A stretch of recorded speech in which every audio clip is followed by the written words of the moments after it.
मित्रांनो, आता पुढील प्रश्न काय विचारले बघा. शेजारी मैदानाची आकृती दिली आहे, त्यामध्ये बाजूच्या लांबींची मापे दिली आहेत, त्यावरून मैदानाची परिमिती काढा. आता परिमिती म्हणजे काय रे, कोणत्याही बंदिस्त आकृतीच्या सर्व बाजूच्या लांबींची बेरीज. आता बघा इथे आपल्याला काही लांबी दिलेल्या आहेत, तर पहिल्यांदा मी काय करते रे, त्यांना नावं देऊन घेते. म्हणजेच काय करून घेते बघा, इथे जे काही मैदानाची आकृती दिली त्यांना मी नावं देते. इथे देते बघा, इथे देते P, Q, R, S, T आणि U.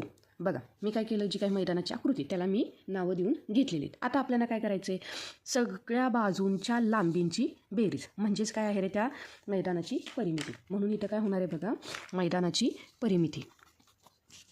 मैदानाची परिमिती बरोबर काय येणार आहे, सर्व बाजूंच्या लांबींची बेरीज.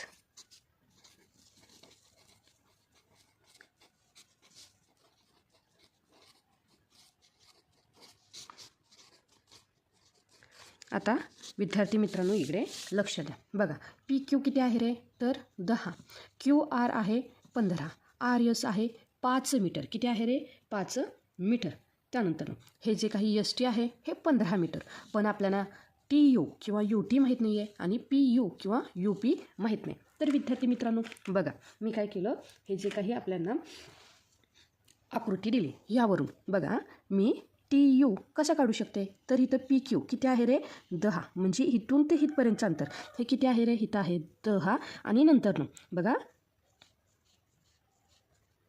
हे किती आहे रे, हे 10. आणि इथून हे अंतर किती आहे रे, RS बरोबर किती आहे रे, 5. किती आहे ते 5.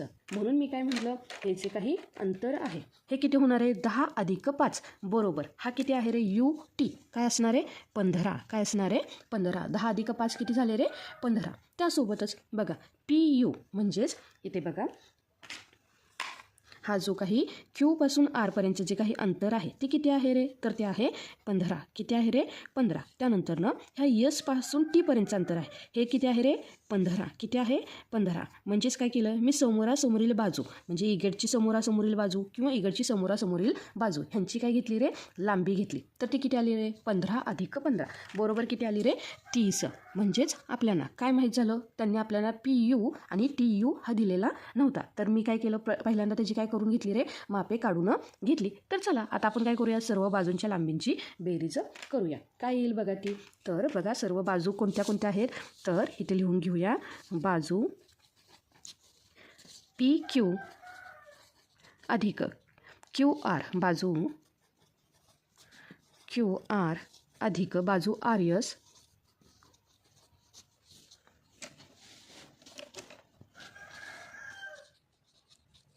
अधिक बाजू ST, बाजू ST अधिक बाजू TU, बाजू TU अधिक बाजू UP, बाजू UP. चला आता बाजू तर लिहून झाल्या, तर आता आपल्याला काय करायचं आहे, त्यामध्ये ठेवायची किंमत काय आहे त्या बघा, तर ती आहे बाजू PQ. काय आहे रे, बाजू PQ आहे 10 अधिक बाजू QR किती आहे रे, 15 अधिक बाजू RS किती आहे रे, तर 5 अधिक बाजू ST म्हणजे हा किती आहे रे, 15 अधिक बाजू TU हा किती आहे, 15 अधिक हे जे काही UP हा किती आहे रे, 30. बऱ्यापैकी जर तुम्ही पाहिलं तर इथे आहे 15. मग मी काय करते, 15च्या पाडा म्हणते आणि बेरीज करते. बघा 15 एक्के 15, 15 दुने 30, 15 त्रिक 45, 15 चौक 60, 15 पाची 75. लक्षात आलं का. आणि 10 अधिक 5 बरोबर काय आले रे, 15. म्हणजे 15 सख 90. तर ही बेरीज किती आली रे, 90 मीटर. किती आली रे, 90 मीटर. पुन्हा एकदा बघा 15 दुने 30, 15 त्रिक 45, 15 चौक 60, 15 पाचे 75, 10 अधिक 5 बरोबर काय आले रे, 15. म्हणून 15 सख 90. लक्षात आलं का विद्यार्थी मित्रांनो. म्हणजेच ही जी काही मैदानाची परिमिती म्हणजेच त्याच्या सर्व बाजूच्या ज्या काही लांबींची बेरीज आहे ती किती आली रे, तर ती आली 90 मीटर. म्हणून मैदानाची परिमिती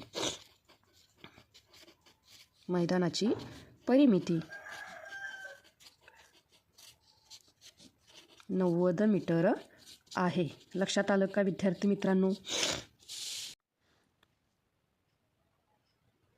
बघा विद्यार्थी मित्रांनो, आता पुढील प्रश्न काय आहे बघा. 1 मीटर लांबीचा चौरसाकृती कापडाचा तुकडा घेऊन आकृतीत दाखवल्याप्रमाणे 4 समान आकाराचे रुमाल केले. सर्व रुमालांना बाजूने लेस लावण्यासाठी किती लांबीची लेस लागेल? प्रश्न काय विचारलाय बघा. आपल्याकडे काय आहे रे, तर एक मीटर लांबीचा काय आहे रे, चौरसाकृती रुमाल आहे, म्हणजे हा तुकडा आहे. त्यामध्ये मी काय केलं बघा, जर 2 भाग केले, म्हणजेच काय, एक इथं उभा भाग केला आहे आणि एक आडवा भाग केला आहे. तर ह्यामुळे आपल्याला काय होतात रे, हे छोटे छोटे 4 चौरस मिळतात. हा एक पहिला चौरस, हा दुसरा, हा तिसरा आणि हा चौथा, असे 4 छोटे चौरस मिळतात. आता बघा, ह्यांनी काय सांगितलं, हा जो काही मोठा चौरस आहे, ह्या मोठ्या चौरसाची बाजू किती आहे रे, तर ती आहे 1 मीटर. काय आहे रे ती, 1 मीटर. तर आता बघा, मी काय केलं, हा छोटा चौरस मी इथे काढला, म्हणजे हा छोटा चौरस मी इथे काढला. तर बघा, 1 मीटर बरोबर काय बघा, 1 मीटर बरोबर काय असतं रे, 100 सेमी. किती असतं, 100 सेमी. तर बघा काय झालं, इथे असणारा 100 सेमी. 1 मीटर बरोबर काय आहे रे, तर 1 मीटर बरोबर 100 सेमी. तर ह्याचे निम्मा भाग केला तर इथे काय येणार आहे, म्हणजे 1 मीटर बरोबर इथं 100 सेमी असेल, तर ह्या 100पैकी हा जो काही भाग आहे, हा भाग किती होईल रे, 50 सेमी. किती होईल रे, 50 सेमी. लक्षात आलं का, हा 50 अधिक 50 मिळून काय होणार आहे, 100 सेमी. तसंच हे जे काय आहे, इथं सुद्धा काय असणार आहे, तो हा असणार आहे 100 सेमीचा. किती असणार आहे, 100 सेमी. म्हणजेच हा भागसुद्धा काय होणार आहे, 50 सेमी. लक्षात आलं का. तसंच हा सुद्धा भाग 50 सेमी, हा सुद्धा भाग काय असणार आहे, 50 सेमी. म्हणजेच हा जो काही छोटा चौरस आहे, त्याची बाजू काय होणार आहे रे, तर त्याची बाजू होणार आहे 50 सेमी. काय होणार आहे बघा विद्यार्थी मित्रांनो, 50 सेमी. ही जी काही बाजू आहे ती काय असणार आहे, 50 सेमी. म्हणून आता बघा, हा जो काही छोटा रुमाल आहे, ह्या छोट्या रुमालाची परिमिती, म्हणजे जे काही छोटे तुकडे केले त्याची परिमिती काय येईल, तर बघा,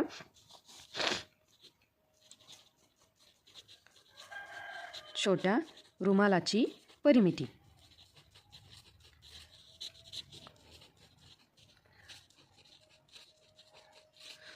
काय येणार आहे रे, परिमिती म्हणजेच काय, सर्व बाजूंची बेरीज. आता बघा, परिमिती ही चौरसाची आहे, मग ती काय असते रे, तर बघा, चौरसाची परिमिती बरोबर 4 गुणिले बाजू. काय असते रे, 4 गुणिले बाजू. आता बघा, हे आहे बाजू काय आहे आपली, 50 सेमी. म्हणून 4 गुणिले बाजू किती आहे रे, 50 सेमी. म्हणून आलं इथं 50. लक्षात आलं का विद्यार्थी मित्रांनो. तर बघा, मी हा गुणाकार केला तर काय येणार आहे बघा, 4 गुणिले 0 0 आणि 4 पंचे 20. हा जर मी गुणाकार केला तर आता काय येणार आहे, 200. आता हे 50 सेमी आहेत. किती आहे रे, 50 सेमी. म्हणून इथं उत्तर काय येणार आहे, 200 सेमी. काय येणार आहे, 200 सेमी. जर 1 मीटर बरोबर 100 सेमी, तर 200 सेमी. म्हणजेच मी असं लिहू शकते, 2 मीटर. काय लिहू शकते रे, 200 सेमी किंवा 2 मीटर. आता बघा, म्हणजेच एक हा जो काही रुमाल आहे, ह्या रुमालाला 2 मीटर लेस लागते. किती रे, 2 मीटर लेस लागते. तर असे किती रुमाल आहेत रे, हा 1 2 3 4 कसे, तर हा काही मोठा कापड होतं, त्याचे मी काय केले रे, समान भाग केले. तर आपल्याला किती मिळाले, 4 तुकडे. म्हणून बघा, मी इथं काय लिहिलं, एका रुमालाला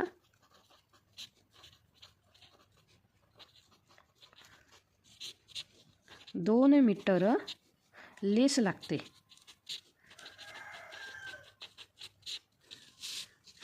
तर 4 रुमालाला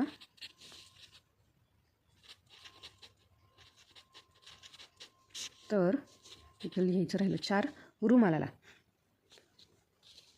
काय होणार आहे बघा, 4 रुमालाला इथे होणार आहे, इथं काय आलं रे, 2 मीटर. म्हणजेच काय, 4 रुमाल गुणिले 2 मीटर बरोबर काय येणार आहे, 8. 4 दुने 8. म्हणजेच ह्या 4 रुमालाला किती मीटर लेस लागेल, 8 मीटर. लक्षात आलं का विद्यार्थी मित्रांनो. हा होता आपला सराव संच 44. अशाच सोप्या ट्रिक्स पाहत रहा मराठी लेक्चरवालीसोबत. व्हिडिओ आवडला असाल तर लाईक करा आणि आपल्या अभ्यासू मित्रांना शेअर करा. लक्षात ठेवा, गणिताची भीती पळवा, कारण मराठी लेक्चरवाली आहे तुमच्या सोबतीला.